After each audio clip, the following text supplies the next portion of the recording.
Friends, ఈరోజు video ఏంటంటే open ఇంట్రెస్ట్ని use చేసుకొని వీవ్యాప్తో మంచి రిజల్ట్స్ ఎలా తీసుకోవచ్చు అనేది. ఈ యొక్క కాన్సెప్ట్ అనేది చాలా చాలా పవర్ఫుల్.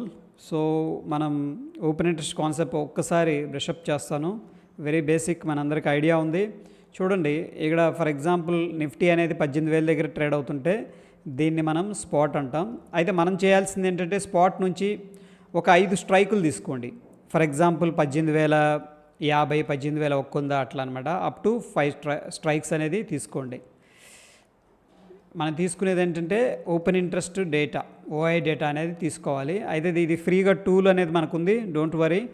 ఇక్కడ వచ్చేసరికి పుట్ సైడ్ కూడా 5 స్ట్రైక్స్ అనేది తీసుకోండి. దాని తర్వాత ఫ్రెండ్స్ ఇది కూడా మనం ఓపెన్ ఇంట్రెస్ట్ డేటా అనేది తీసుకుందాం. ఏం చేయాలంటే ఈ యొక్క ఓపెన్ ఇంట్రెస్ట్ అనేది మనం మొత్తం కూడా క్యాలిక్యులేట్ చేయాలి. ఇది వచ్చేసరికి ఫర్ ఎగ్జాంపుల్ కాల్ సైడ్ అనుకోండి, ఎంత ఓపెన్ ఇంట్రెస్ట్ ఉంది, and put side open interest అనేది ఎంత ఉందనేది చూడాలి. For example call side open interest అనేది ఎక్కువగా ఉందనుకోండి, పుట్ సైడ్ తక్కువగా ఉందంటే మార్కెట్ అనేది బుల్లిష్ అనమాట. ఓకే, అంటే అందుకనే పుట్లు ఎక్కువగా సెల్ చేస్తున్నారు. చూడండి, పుట్స్ ఓపెన్ ఇంట్రెస్ట్ పెరుగుతుందంటే బుల్లిష్ అని అర్థం. ఒకవేళ పుట్ ఓపెన్ ఇంట్రెస్ట్ తగ్గుతుంది, కాల్స్ ఓపెన్ ఇంట్రెస్ట్ పెరుగుతుంది అంటే మార్కెట్లో సింపుల్గా బేరిష్ అనే అర్థం. ఇంతవరకైతే క్లియర్ అనుకుంటున్నా, ఇది బేసిక్ కాన్సెప్ట్. అయితే ఇక్కడ మనం తీసుకున్న ఈ 5 ఏదైతే ఉన్నాయో స్ట్రైక్స్, 5 స్ట్రైక్స్, ఆ 5 స్ట్రైక్స్ కూడా ఫ్రెండ్స్ మనం తీసుకోవాల్సింది ఏంటంటే ఎట్ ద మనీ దగ్గరికి అడ్జస్ట్మెంట్ చేసుకుంటూ ఉండాలి. ఫర్ ఎగ్జాంపుల్ ఎట్లా అడ్జస్ట్ చేసుకోవాలి? ఇప్పుడు 18,000 దగ్గర ఉంది, ఓ అరగంట తర్వాత అది 18,200కి వెళ్ళొచ్చు కదా. అప్పుడు స్ట్రైక్స్ ఇక్కడ నుంచి చేంజ్ చేసుకోవాలన్నమాట. ఓకే, ఆటో చేంజ్ అనేది చేసుకోవాల్సి ఉంటుంది.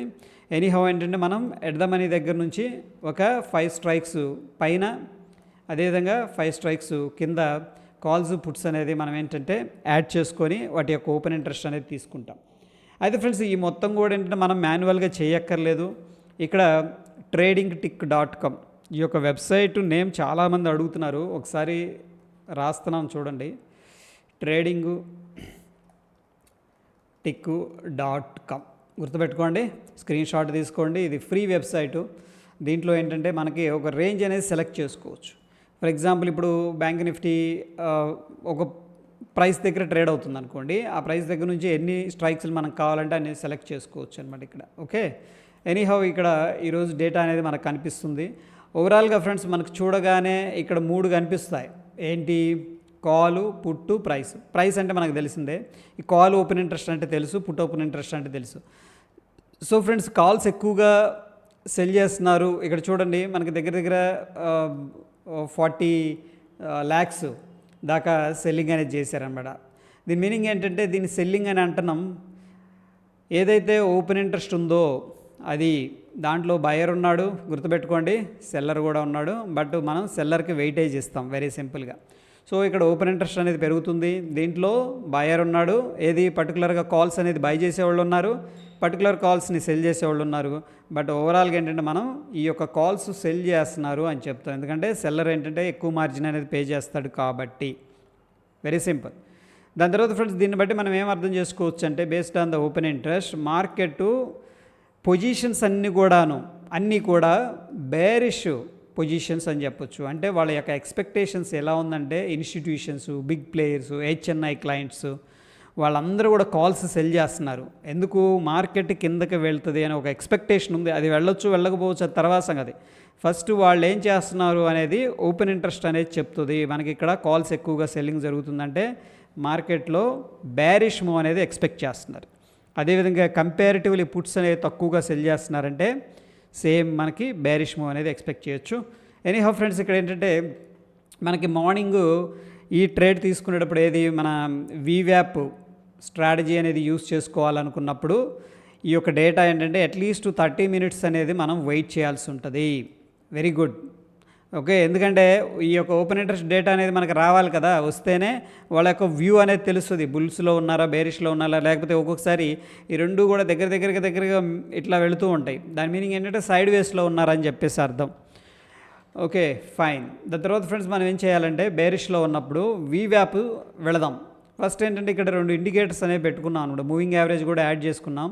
ఆ రీజన్ అనేది చెప్తాను. ముందు వీవ్యాప్ గురించి మాట్లాడుకుందాం, ఎందుకంటే ఈ కాన్సెప్ట్ అంతా కూడా వీవ్యాప్ అనమాట.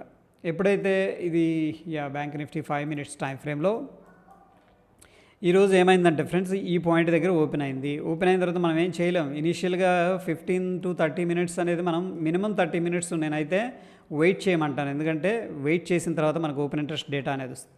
ఒకవేళ బేరిష్గా ఉందనుకోండి, గుర్తుపెట్టుకోండి, బేరిష్గా ఉంటే ఎప్పుడైతే ఈ యొక్క 3 మినిట్స్ టైం ఫ్రేమ్లో కన్వర్ట్ చేస్తున్నాను నేను, బేరిష్గా ఉంది. ఫర్ ఎగ్జాంపుల్ మనం చూడగానే ఓపెన్ ఇంట్రెస్ట్ డేటా బేరిష్గా ఉంది అంటే మనం ఏం చేయొచ్చు అంటే, ఎప్పుడైతే ఈ యొక్క ప్రైస్ అనేది వీవ్యాప్ను టచ్ చేస్తుందో చూడండి ఫ్రెండ్స్, అక్కడ నుంచి ప్రైస్ యాక్షన్ అబ్జర్వ్ చేయండి. ఏదైనా రిజెక్షన్ జరిగిందంటే మనం ఏం చేయొచ్చు అంటే ఇమీడియట్గా సెల్ పొజిషన్ అనేది తీసుకోవచ్చు. ఓకే, సెల్ పొజిషన్ అనేది తీసుకోవచ్చు. ఇక్కడైతే మనకి ఎటువంటి కన్ఫర్మేషన్ లేదు, షార్ట్ పొజిషన్ అనేది క్రియేట్ చేయలేం. అట్ ద సేమ్ టైం వీవ్యాప్ పైన ఉందంటే మనం ఏంటంటే లాంగ్ తీసుకోవాలి జనరల్గా, బట్ ఇక్కడ తీసుకోం. ఎందుకంటే ఓపెన్ ఇంట్రెస్ట్ అనేది మనకి లాంగ్ సైడ్ వద్దు అని చెప్తుంది ఫస్ట్. ఓకే, సో ఇక్కడ ఒక బెటర్ ట్రేడ్ వచ్చింది కదా. ఓకే, అక్కడ నుంచి మార్కెట్ కిందకి వెళ్ళింది.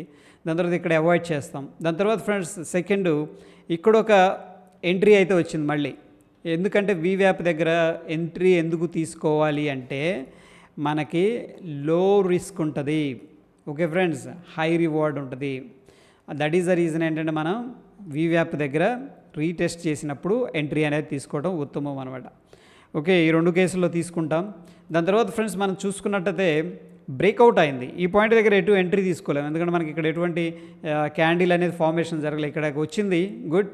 దాని తర్వాత మన క్యాండిల్ అనేది ఫార్మేషన్ జరగలే, రెడ్ క్యాండిల్ కానీ అలాగా ఈ కేసులో కానీ మనం ఎంట్రీ అనేది తీసుకోం. Well and good. దాని తర్వాత మనకి ఈ వీవ్యాప్ని క్రాస్ చేసింది ప్రైస్ అనేది. ఇప్పుడు మనం లాంగ్ తీసుకోవాలా వద్దా అనేది సందిగ్ధంలో ఉంటాయి. ఈ టైంలో మనం ఏం చేయాలంటే అగైన్ ఓపెన్ ఇంట్రెస్ట్ అనేది చూసుకుంటే ఫ్రెండ్స్ మీరు క్లియర్గా అబ్జర్వ్ చేయండి. ఈ పాయింట్ తర్వాత మనకి ఏదైతే సపోర్ట్ ఉందో, ఏది ఓపెన్ ఇంట్రెస్ట్లో సపోర్ట్ ఇది బ్రేక్అవుట్ అయింది. దాని తర్వాత ఓపెన్ ఇంట్రెస్ట్లో ఉన్న రెసిస్టెన్స్ అనేది బ్రేక్అవుట్ అయింది. చూడండి, ఇది పెరుగుతుంది, ఏది పుట్ పెరుగుతుంది అంటే మార్కెట్ యొక్క వ్యూ వచ్చేసరికి బుల్లిష్ అని అర్థం. పుట్స్ సెల్ చేస్తున్నారు. ఎందుకు, పైకి వెళ్తే పుట్స్ తగ్గిపోతాయి కదా, అప్పుడు సెల్ చేసిన వాళ్ళకి ప్రాఫిట్ వస్తుంది. అదేవిధంగా కాల్స్ అనేది ఎగ్జిట్ అవుతున్నారు అంటే మార్కెట్ పైకి వెళ్తుందని చెప్పేసి ఒక సిగ్నల్ ఇస్తుంది ఎర్లీగా. దీన్ని మనం కొద్దిగా ఐడెంటిఫై చేయాలి. దీనికోసం మనకు కావాల్సింది ఏంటంటే ఫ్రెండ్స్ ప్రాక్టీస్ అనేది కావాలి. దీనికోసం ఆబ్వియస్గా ప్రాక్టీస్ అనేది కావాలి. ఓకే, సో దాని తర్వాత అబ్జర్వ్ చేయండి ఈ పాయింట్ని. ఎగ్జాక్ట్గా వీవ్యాప్ బ్రేక్ అయింది. ఈరోజు సినారియో ఇది ఎక్కడో జరిగింది కదా, ఈరోజు జరిగిందే. వీవ్యాప్ బ్రేక్ అయింది, మళ్ళీ వెరీ గుడ్ క్యాండిల్. ఇది వచ్చేసరికి మనం చూసుకున్నదే అసలు ఎక్సలెంట్ క్యాండిల్, ఇది బుల్లిష్ మారుబోజు క్యాండిల్. బట్ ఫ్రెండ్స్ మొత్తం కూడా ఫేడ్ అయిపోయింది. వీవ్యాప్ దగ్గర మళ్ళీ రీటెస్ట్ చేసింది. ఇక్కడ ఎక్కడైతే బ్రేక్అవుట్ అయిందో అక్కడ ఎంట్రీ తీసుకోం, మళ్ళీ రీటెస్ట్ దగ్గర ఎంట్రీ తీసుకుంటాం. ఇది రీటెస్ట్ ఎంట్రీ. ఈ ఎంట్రీ దగ్గర మనం రెడీగా ఉండాలి. చూడండి, ప్రైస్ అనేది ఇండెసిషన్కి వెళ్ళిపోయింది. అగైన్ ఇండెసిషన్ తర్వాత మనకేం జరగవచ్చు అంటే కన్సోలిడేషన్ తీసుకొని స్ట్రాంగ్గా కిందకు కూడా రావచ్చు. బట్ ఈ క్యాండిల్ చూడండి ఫ్రెండ్స్, ఇది bullish candle and previous swing కూడా బ్రేక్అవుట్ అయింది. బట్ బ్రేక్అవుట్ అనేది ఇంపార్టెంట్ కాదు, కానీ మనకి ఇక్కడ ప్రైస్ అనేది ఏం చెప్తుంది, ఎలా ఉందంటే పైకి వెళ్ళిన తర్వాత వచ్చి మళ్ళీ వీవ్యాప్ దగ్గర సపోర్ట్ తీసుకుంటుందా లేదా, ఇక్కడ మనకు అనిపిస్తుందా లేదా. సో అనిపించినప్పుడు ఏంటంటే మనం అగైన్ ఏంటంటే లాంగ్ ఎంట్రీ అనేది తీసుకుంటాం. So friends based on the ఈరోజు ఈ క్యాండిల్ పైన మనం ఎంట్రీ తీసుకున్నా సరే ఇక్కడ నుంచి కూడా దగ్గర 130 పాయింట్స్ అనేది రావడం జరిగింది ఎక్స్పైరీ రోజు. ఓకే, సో మనం ఈ వీవ్యాప్ని యూజ్ చేసేటప్పుడు బాటమ్స్ని ఐడెంటిఫై చేయక్కర్లేదు, టాప్స్ని ఐడెంటిఫై చేయక్కర్లేదు. వీవ్యాప్ రీటెస్ట్ దగ్గర మనకి ఎలా ఈ యొక్క రిజెక్షన్స్ జరుగుతున్నాయి అనేది అబ్జర్వ్ చేయాలి. బట్ ఫ్రెండ్స్ ఇక్కడ ఏంటంటే వీవ్యాప్ దగ్గర మనం అబ్జర్వ్ చేసేటప్పుడు కొంచెం డేటా అనేది మనకు ఒక రిఫరెన్స్ లాగా సపోర్ట్ చేస్తుంది. మనం ఏదైతే డెసిషన్ తీసుకోవాలనుకుంటున్నామో బేస్డ్ ఆన్ ద వీవ్యాప్ ఈ యొక్క ఓపెన్ ఇంట్రెస్ట్ని యాడ్ చేసుకోవడం వల్ల మనకి డెసిషన్ అనేది కరెక్ట్గా ఉన్నామా లేకపోతే రాంగ్ డైరెక్షన్లో ఉన్నామా అనేది తెలుస్తుంది. ఓకే, సెకండ్ హాఫ్లో అయితే మనకి ఈ యొక్క డేటా అనేది క్లియర్గా బుల్లిష్లో ఉంది, మార్కెట్ బుల్లిష్లో ఉంది. రైట్, మార్కెట్ బుల్లిష్లో ఉండే వీవ్యాప్కి వచ్చింది, సపోర్ట్ అయితే తీసుకుంది ఫ్రెండ్స్. అదేవిధంగా నెక్స్ట్ వచ్చేసరికి మనకి యూస్ చేసుకునే indicator moving average. So moving యావరేజ్లో ఫ్రెండ్స్ ఇక్కడ మనం యూస్ చేస్తుంది 50 days moving average. Very simple moving average. నేను కాసేపు వీవ్యాప్ని ఏం చేస్తానంటే ఆఫ్ చేస్తున్నాను. ఇప్పుడు మనకి వాల్యూమ్స్ కూడా ఆపేస్తున్నాను. ఏదైతే చార్ట్ మీద కనిపిస్తుందో ఇదంతా price and moving average. So జనరల్గా ఫ్రెండ్స్ నేను అబ్జర్వ్ చేసింది మూవింగ్ యావరేజ్ పైన ట్రేడ్ అవుతుందంటే మనకేంటంటే బుల్లిష్ వ్యూ అని చెప్పుకోవచ్చు. 5 మినిట్స్ టైం ఫ్రేమ్ కన్వర్ట్ చేస్తున్నాను, బుల్లిష్ వ్యూ అనుకోవచ్చు. అంటే యావరేజ్గా ప్రైస్ అనేది బుల్లిష్లో ఉందని చెప్పేసి అర్థం.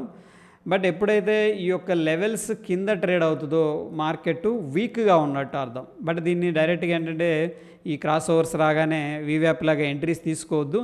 జస్ట్ ఏంటంటే ఒక ఓవర్ వ్యూ అంటాం కదా, మార్కెట్లో అసలు ఎలా ఉంది, ఓవరాల్గా మార్కెట్ బుల్లిష్ ఉందా లేకపోతే బ్యారిష్ ఉందా అని చెప్పేసి ఒక ఐడియా కోసం ఏంటంటే ఈ యొక్క మూవింగ్ యావరేజ్ అనేది ఉపయోగపడుతుంది. అండ్ ఈ యొక్క స్లోప్ కూడా వెరీ ఇంపార్టెంట్. ఒక్కొక్కసారి ఫ్లాట్గా ఉంటుంది వీవ్యాప్ అనేది, అలాంటప్పుడు ఏంటంటే మూవింగ్ యావరేజ్ అనేది, అలాంటప్పుడు ఏంటంటే మనం కొద్దిగా వెయిట్ చేయాలి. సో ఇక్కడ చూడండి ఈ యొక్క స్లోప్ ఎలా ఉంది, నేను ఇది ఆఫ్ చేస్తున్నాను. ప్రైస్ అనేది క్లియర్గా మనకేంటంటే మార్కెట్ యొక్క డైరెక్షన్ అనేది చెప్తుంది. బట్ టర్నింగ్ పాయింట్ల దగ్గర ఏంటంటే ఇక్కడ కరెక్ట్గా పట్టుకోలేము. ఇది మూవింగ్ యావరేజ్లో ఉన్న ప్రాబ్లం, ఎందుకంటే ఇక్కడ కొంచెం టైం ల్యాగింగ్ ఉంటుంది.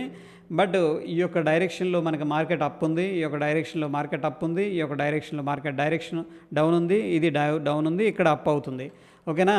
సో ఎనీహౌ ఏంటంటే ఈ ప్రైస్ని మనం ఎనేబుల్ చేసుకున్నప్పుడు చూడండి ఈ యొక్క మూవింగ్ యావరేజ్ కూడా మనకి ఒక రకంగా సపోర్ట్ లాగా, ఒక రకంగా రెసిస్టెన్స్ లాగా ఒక కీ ఇన్ఫర్మేషన్ అనేది ఇవ్వడం జరిగింది. సపోర్ట్ తీసుకుని సపోర్ట్ బ్రేక్అవుట్ అయింది. So resistance and of course breakout అయింది, ఫాల్స్ బ్రేక్అవుట్ అనుకోవచ్చు. ఒకవేళ ఎంట్రీ తీసుకుంటే స్టాప్ లాస్ మళ్ళీ లోపలికి వచ్చేసింది. అక్కడ నుంచి కూడా కంటిన్యూస్గా బిలో 50 మూవింగ్ యావరేజ్ అనేది ట్రేడ్ అవ్వడం జరిగింది. సో ఫ్రెండ్స్ ఇక్కడ మనకి 50 మూవింగ్ యావరేజ్ సపోర్ట్ తీసుకుంది, బ్రేక్అవుట్ అయింది, రెసిస్టెన్స్ అయింది, ఫైనల్గా మనకి ఇక్కడ బ్రేక్అవుట్ అయింది, మళ్ళీ అగైన్ రీటెస్ట్ చేసుకుని అక్కడ నుంచి పైకి వెళ్ళింది. ఈ యొక్క 50 మీదే దాదాపుగా ప్రైస్ అనేది స్పెండ్ చేసింది. ఓకే ఫ్రెండ్స్, ఇకపోతే మనం చూసుకున్నట్టు ఇక్కడ 50 దగ్గర రెసిస్టెన్స్ తీసుకుంది. ఫైనల్గా ఏంటంటే మనకి కొన్ని ప్యాటర్న్స్ ఉన్నాయి మార్కెట్లో, ఆ ప్యాటర్న్స్ బ్రేక్అవుట్ చేసుకొని పైకి వెళ్ళింది. సో ఎప్పుడైతే బండ గుర్తు అనుకోవచ్చు, మొద్దు గుర్తు అనుకోవచ్చు, మన ఇష్టం, ఎప్పుడైతే ఈ యొక్క 50 డేస్ మూవింగ్ యావరేజ్ కింద ట్రేడ్ అవుతుందో ఫ్రెండ్స్ చాలా జాగ్రత్తగా ఉండాలి. ప్రైస్ అనేది వీక్నెస్ అనేది రిప్రజెంటేషన్ చేస్తూ ఉంది. సో ఈరోజు ఎక్కడా కూడాను based on the 50 days moving average మనకి ఎక్కడా కూడా బయింగ్ ఆపర్చునిటీ అయితే రాలేదు. అన్లెస్ అంటే ఏంటంటే ఈ యొక్క క్రాస్ అనేది జరిగిన తర్వాత అండ్ ఆఫ్ కోర్స్ వీవ్యాప్ కూడా ఈ యొక్క ప్రైస్ని సపోర్ట్ చేస్తుంది కాబట్టి ఈ లెవెల్ దగ్గర మనం ఎంట్రీ అనేది తీసుకోవచ్చు. సో ఇది ఫ్రెండ్స్ వీవ్యాప్ combination with open interest data and moving average అనేది మనకి ఫిల్టర్ లాగా ఉపయోగపడుతుంది. బట్ అగైన్ ఏంటంటే మనకి 100% ఇది వర్కౌట్ అవుతుంది అలా ఏమి ఉండదు ఫ్రెండ్స్. ఈ ఇండికేటర్ అని కాదు, ఏ ఇండికేటర్ అయినా సరే 100% అనేది ఉండదు. బట్ మీరు కంటిన్యూస్గా దీన్నే ప్రాక్టీస్ చేస్తూ దీన్నే అబ్జర్వ్ చేస్తూ ఉంటే ఏ లెవెల్స్ దగ్గర మనం ఎంట్రీ తీసుకుంటే బెస్ట్ బెనిఫిట్ ఉంటుంది, రిస్క్ రివార్డ్ ఫేవర్గా ఉంటుంది అనేది మీకు కొంత ఐడియా వచ్చే అవకాశం ఉంటుంది. అది ఫ్రెండ్స్ ఈ యొక్క వీవ్యాప్కి సంబంధించిన కాన్సెప్టు. సో స్టిల్ మీకు ఏదన్నా డౌట్స్ ఉంటే కింద కామెంట్ చేయండి. డెఫినెట్గా ఏంటంటే నేను ఆన్సర్ చేయడానికి ప్రయత్నిస్తాను, డెఫినెట్గా ఆన్సర్ ఇస్తాను. Okay, that is all about today session friends. Hope ఈ వీడియో ఎంజాయ్ చేస్తారని అనుకుంటున్నాను. వీడియో నచ్చితే లైక్ చేయండి, షేర్ చేయండి. మరిన్ని ఎడ్యుకేషనల్ కాంటెంట్ కోసం ఫ్రెండ్స్ మన ఛానల్ సబ్స్క్రైబ్ చేసుకోకపోతే తప్పకుండా సబ్స్క్రైబ్ చేసుకోండి.